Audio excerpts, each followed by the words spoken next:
qual todos que passassem por Cesareia se prostrassem, adorassem aquele estar, adorassem aquele ser.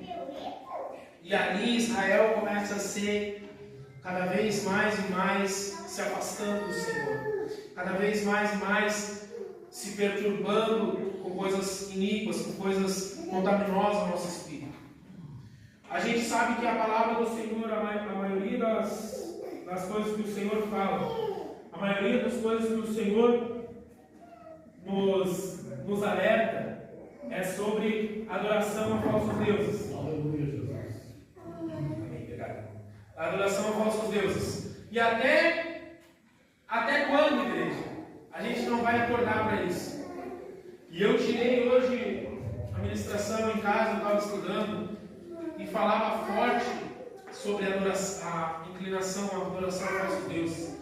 Falava forte porque muitas vezes, enquanto estamos levando o Evangelho do Senhor, não digo aqui porque graças a Deus os irmãos estão prestando atenção, mas quando a gente está levando a palavra do Senhor, ou até mesmo sentado diante de um banco e ouvindo a palavra do Senhor ser pregada, irmãos começam a conversar, a rir, outros começam a fazer fofoca em fundo o meio da igreja.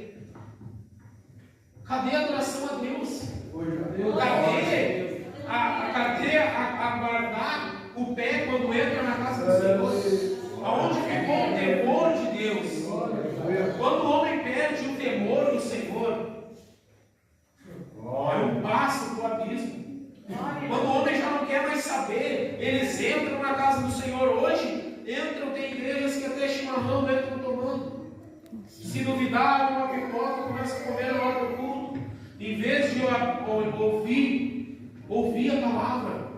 Antigamente, em Israel, quando tinha os sacerdotes, eles esperavam um ano para que um sumo sacerdote entrasse dentro do templo, ouvisse o que o Senhor tinha para declarar e depois levasse até Israel. Um ano eles esperavam.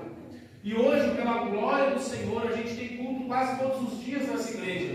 Acredito que todos os dias tem culto. Um dia deve ser de oração. E mesmo assim a gente entra como se estivesse entrando na casa de qualquer um. A gente entra como se estivesse entrando num parquinho. A gente entra como se estivesse entrando em um lugar qualquer.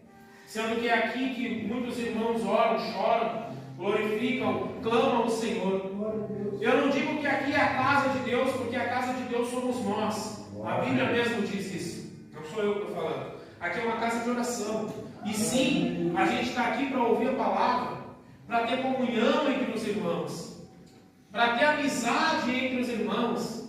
Amizade, irmãos. Nós somos uma família diante do Senhor. Nós somos todos irmãos diante do Senhor.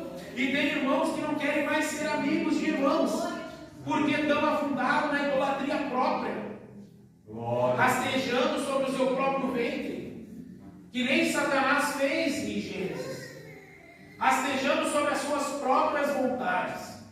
Eu não abraço o irmão, eu não cumprimento a irmã porque eu estou brava, porque eu estou isso, eu estou aquilo. Te converte, irmão, te converte. Porque eu digo para vocês que aqueles que não querem compartilhar uns com os outros, aqueles que não querem nem, e eu falo, irmãos, não é pecado nos reunirmos em outro lugar, fazermos uma comunhão entre irmãos, não é errado. E tem gente que acha que é errado isso. Não digo na casa do Senhor, aqui é um lugar que nós prestamos culto, mas se reunir em um lugar, de ter uma comunhão uns com os outros. E aqueles que acham que isso é errado, eu sinto lhes dizer que no céu vai ter uma ceia, oh glória, e todos terão que comer junto. E aqueles que não gostam de comer junto, eu temo para que não tenha lugar para ti lá. Glória a Deus.